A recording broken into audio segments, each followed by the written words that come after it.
Hola queridos amigos, hoy les voy a hablar sobre una introducción general al Sermón de la Montaña, que es el tema para el que nos estamos preparando para estudiar. En Mateo capítulo 5, versículo 2, Mateo dice que Jesús, abriendo su boca, les enseñaba diciendo. Ahí fue donde empezó a enseñar el Sermón de la Montaña.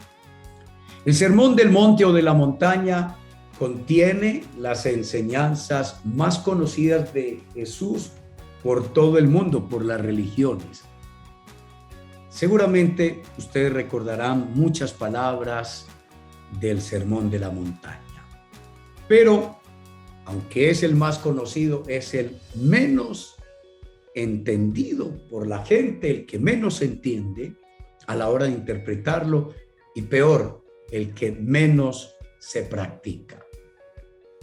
Cuando el Señor Jesús enseñó el Sermón de la Montaña, lo que en verdad hizo fue, primero, vivir en contra de la cultura religiosa a la que él perteneció.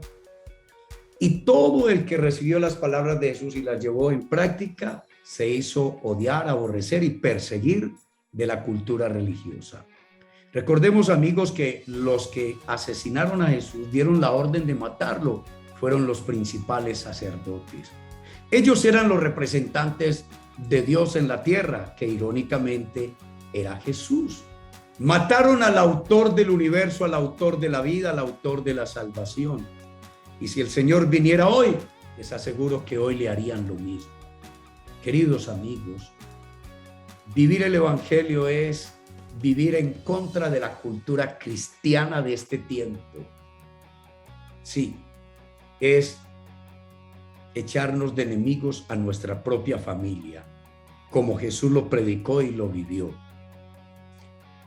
No es solo contracultura del mundo, sino tristemente vivir en contra de las costumbres cristianas en las que hemos crecido, nacido y están a nuestro alrededor. Las iglesias han distorsionado el Sermón de la Montaña. Ya Pablo denunció en Gálatas capítulo 1, versículos 6 al 10, que justamente en su época circulaban otras versiones del Evangelio de Jesucristo. Y si eso pasaba hace 2000 años, por Dios, ¿qué no estará pasando ahora?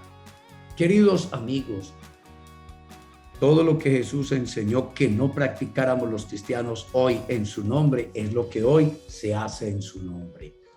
Por otro lado, no es fácil llevar a la práctica radicalmente el Sermón de la Montaña, pero tampoco es imposible.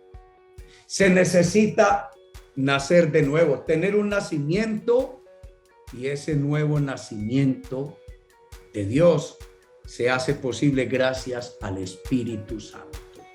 Sin el Espíritu Santo en nuestras propias fuerzas, jamás seremos capaces de llevar a la práctica el Sermón de la Montaña, que es el que hace a un hombre o a una mujer auténtico discípulo de Jesús. El Señor dijo: no todo el que me dice Señor, Señor, entrará al reino de los cielos, sino el que hace la voluntad de mi Padre que está en los cielos.